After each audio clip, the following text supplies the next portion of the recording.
Magluluto tayo ng siomai. Yan. Siomai na masarap. Yung iba pumutok, hindi na balot ng gusto. Pero okay lang yan. Pagkain lang naman. Pangkain lang din naman pang benta.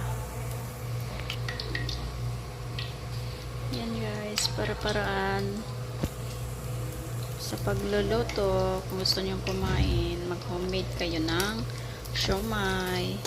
Kaysa magbili kayo guys. Mahal kasi dito sa Saudi na siomai.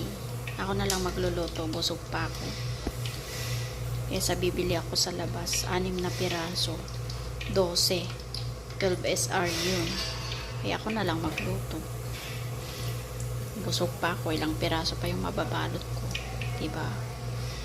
Guys, yung ibang siomai is ipiprito ko. Tikman natin kung paano yung prinitong siomai.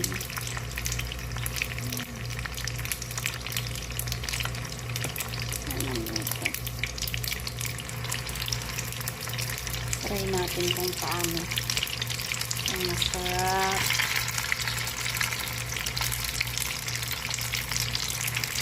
Gaano ka-sarap ang prinitong siomai. Ayan guys.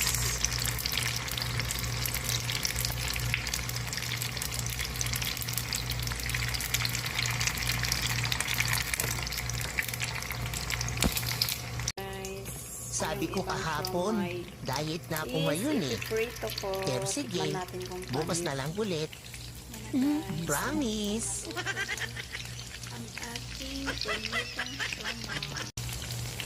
Yan na guys, lapit ng maluto. Ang ating prinitong siomai. Yung iba nagsigabasan. So, okay lang yan.